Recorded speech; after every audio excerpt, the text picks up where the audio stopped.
तो हेलो दोस्तों, नमस्कार। मैं सत्यम सिंह इस वीडियो में आपको बताने वाला हूँ प्रोनाउन के बारे में। तो आइए आज समझते हैं प्रोनाउन को। ठीक, प्रोनाउन होता क्या है। तो बात करते हैं प्रोनाउन की डिफिनीशन की। तो डिफिनीशन क्या होती है प्रोनाउन की। तो वह शब्द जो नाउन के स्थान पर प्रयोग किए जाते हैं उसे हम क्या बोलते हैं, प्रोनाउन। ठीक, जैसे राम इज़ माई ब्रदर। यहाँ पर राम जो है, पिछले वीडियो में आपको बता चुका हूँ नाउन के बारे में। तो अगर आप नहीं देखे हैं ये वीडियो पिछला तो आप जाके देख सकते हैं। ठीक, यहाँ पर क्या आया है, राम कोई नाउन है। ठीक, अब उसके स्थान पर हम क्या कर दें, सेम सेंटेंस को क्या लिख सकते हैं, ही इज़ माई ब्रदर। ठीक, बात वही कही जा रही है, लेकिन इस नाउन को हटा दिया गया है और यहाँ पर क्या लिया गया है, एक नया शब्द लिया गया है। इसी को क्या बोलते हैं, तो इसी को हम क्या बोलते हैं, प्रोनाउन। ठीक, बात समझ में आई। आगे बढ़ते हैं और इसके काइंड्स ऑफ नाउन प्रोनाउन के बारे में जानते हैं। तो काइंड्स ऑफ प्रोनाउन, तो काइंड्स ऑफ प्रोनाउन कितने होते हैं, तो there are 8 kinds of pronoun. ठीक, जो प्रोनाउन हैं वो कितने हैं, 8 हैं। ठीक, पहला क्या है, पहला है हमारा पर्सनल प्रोनाउन। ठीक, जिसको हम हिंदी में बोलते हैं व्यक्तिवाचक संज्ञा, सर्वनाम। क्या बोलते हैं, व्यक्तिवाचक सर्वनाम। दूसरा है डिमॉन्स्ट्रेटिव प्रोनाउन। ठीक, डिमॉन्स्ट्रेटिव प्रोनाउन को हिंदी में बोलते हैं संकेतवाचक सर्वनाम। ठीक, आगे आता है हमारा इंट्रोगेटिव प्रोनाउन। इंट्रोगेटिव प्रोनाउन को हम हिंदी में बोलते हैं प्रश्नवाचक सर्वनाम। ठीक, आगे आता है हमारा इंडेफिनिट प्रोनाउन। तो इंडेफिनिट प्रोनाउन को हम बोलते हैं अनिश्चयवाचक सर्वनाम। ठीक, आगे आता है हमारा बात करते हैं हम डिस्ट्रीब्यूटिव प्रोनाउन। तो डिस्ट्रीब्यूटिव प्रोनाउन को क्या बोलते हैं, विभाज्यवाचक सर्वनाम। क्या बोलते हैं, विभाज्यवाचक सर्वनाम। आगे बात करते हैं तो वह रिलेटिव प्रोनाउन। रिलेटिव प्रोनाउन को हिंदी में क्या बोलते हैं, संबंधवाचक सर्वनाम। ठीक, आगे होता है हमारा रिफ्लेक्सिव प्रोनाउन। क्या है, इसको हिंदी में क्या बोलते हैं, निजवाचक सर्वनाम। ठीक, आगे हमारा है इम्फैटिक प्रोनाउन।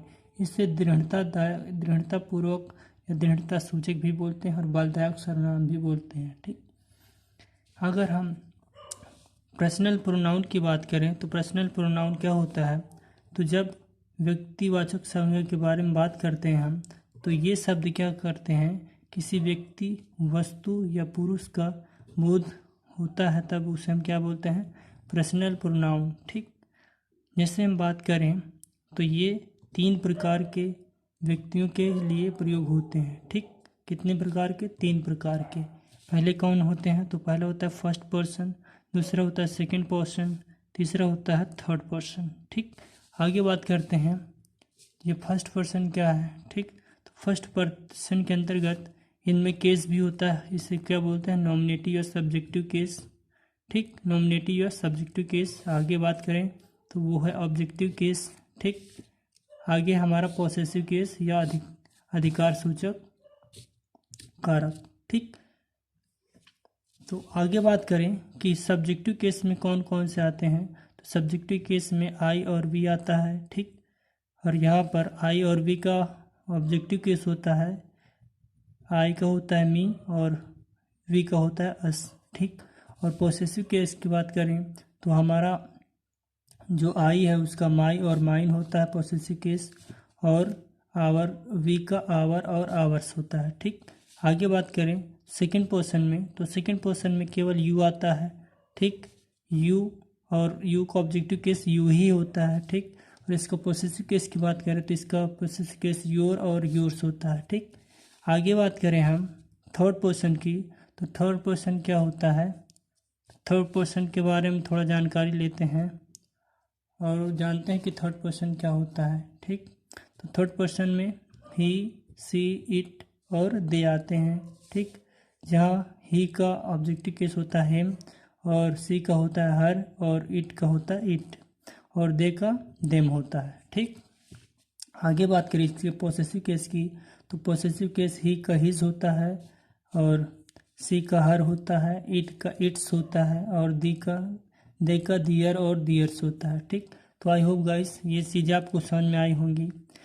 आगे बात करें अब हम, तो वो है रिलेटिव प्रोनाउन। क्या है, रिलेटिव प्रोनाउन।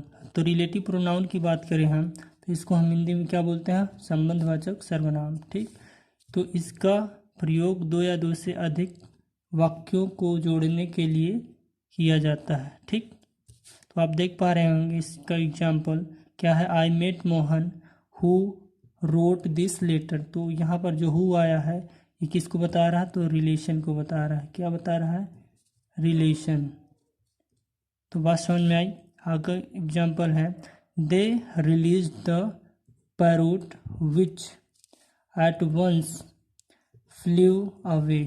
ठीक, तो यहाँ जो भी आया है वो किसको दर्शा रहा है, रिलेशन को दर्शा रहा है। ठीक, तो आगे बात करें दोस्तों तो है डिमॉन्स्ट्रेटिव प्रोनाउन तीसरा है।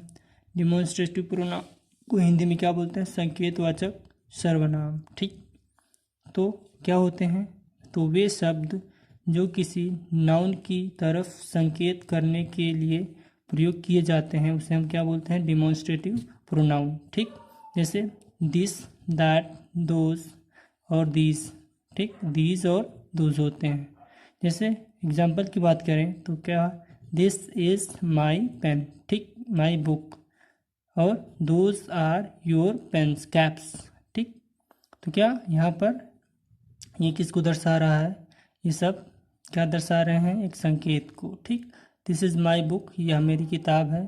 ठीक, तो बात समझ में आ रही है दोस्तों। आगे बात करें तो वो है इंट्रोगेटिव प्रोनाउन। तो इंट्रोगेटिव प्रोनाउन क्या होता है, तो वे शब्द जो प्रश्न पूछने का कार्य करते हैं उसे हम इंट्रोगेटिव प्रोनाउन कहते हैं। जैसे व्हाट, वेयर, हु, व्हाई, हुम, etc। ठीक, अगर एग्जाम्पल की बात करें हम तो एग्जाम्पल में व्हाट इज़ योर नेम। ठीक, दूसरा है वेयर आर यू गोइंग।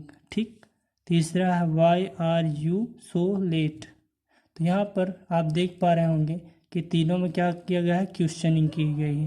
क्या की गई है, क्वेश्चन पूछा गया है। ठीक, आगे बात करें तो वो क्या है, डिस्ट्रीब्यूटिव प्रोनाउन। तो डिस्ट्रीब्यूटिव प्रोनाउन का बेसिकली मतलब क्या होता है, तो ये बेसिकली क्या करते हैं, वे शब्द होते हैं जो किसी व्यक्ति के, एक व्यक्ति या एक वस्तु की ओर इशारा करते हैं और इसका जो प्रयोग होता है वो एक वचन में ही सदैव किया जाता है। ठीक, जैसे हम बात करें तो इस जैसे ईच अदर, आइदर, नाइदर, ये सब क्या हैं, तो ये डिस्ट्रीब्यूटिव प्रोनाउन है। ठीक, पहला एग्जांपल है each of the boys gets a prize.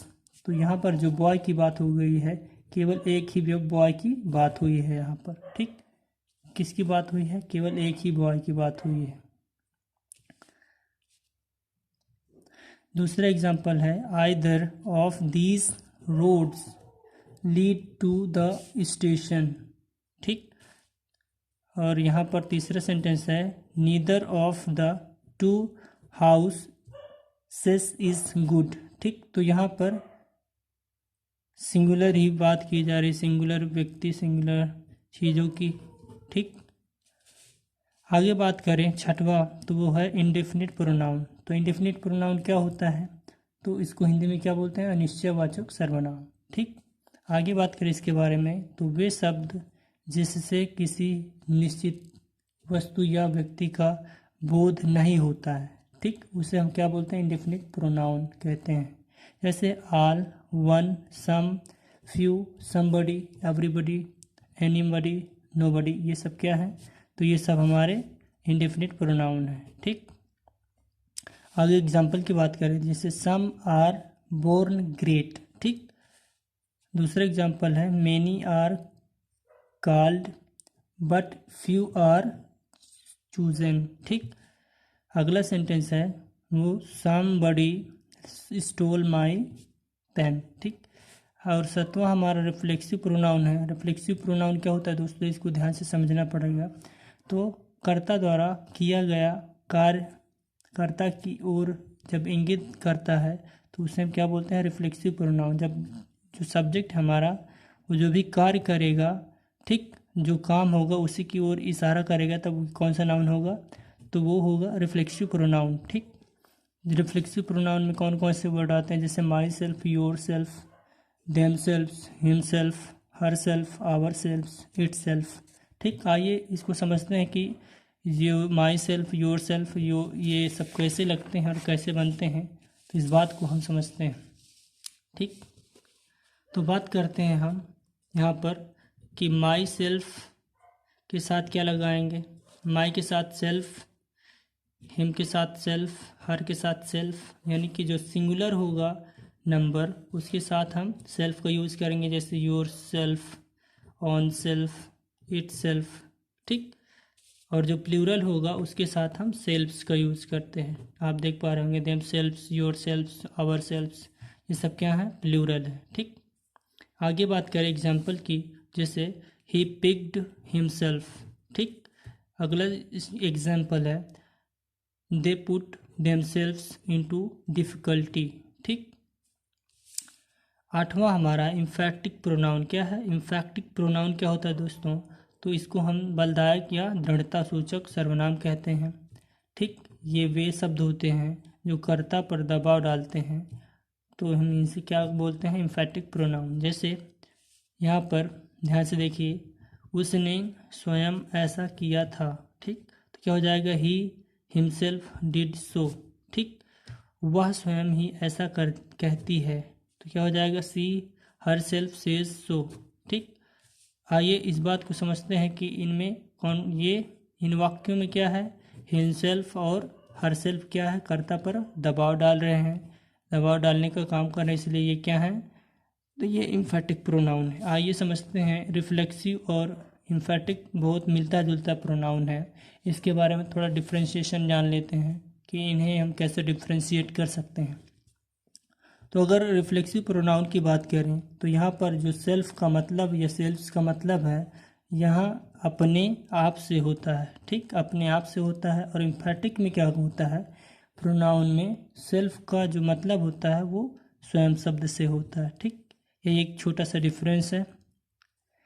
और इसमें क्या होता है, जो सब्जेक्ट के तुरंत बाद माई सेल्फ का यूज होता है। ठीक, सब्जेक्ट के तुरंत बाद my self, yourself, them self, ये इन सब का यूज कर देते हैं। ठीक, यही इसमें थोड़ा, यानी कि सब्जेक्ट के तुरंत बाद क्या करते हैं, माई सेल्फ, योर सेल्फ, ये सब सारे शब्द जोड़ देते हैं। ठीक, जैसे आप देख पा रहे होंगे यहाँ पर ही हिमसेल्फ डिड सो। ठीक, सी her self so says so. ठीक, तो यहाँ पर सब्जेक्ट के तुरंत बाद इसको जोड़ा गया है। ठीक, आइए कुछ इन दोनों से रिलेटेड उदाहरण देख लेते हैं। तो जैसे पहला सेंटेंस है, मैं इसे अपने आप कर सकता हूँ, तो क्या हो जाएगा, I can do it my self. तो यहाँ पर ये रिफ्लेक्सिव प्रोनाउन हो जाएगा। ठीक, और यहाँ पर मैं स्वयं इसे कर सकता हूँ, तो क्या हो जाएगा, आई के तुरंत बाद माई सेल्फ आया है, कैन डू इट, तो ये क्या हो जाएगा, हमारा इम्फैटिक प्रोनाउन। तो दोस्तों, आपको कैसा लगे ये वीडियो, और क्या आपको सारी चीज़ें समझ में आई प्रोनाउन से रिलेटेड। तो अगर समझ में आई हो तो वीडियो को लाइक और सब्सक्राइब करना ना भूलें। मिलते हैं अगले वीडियो में, तब तक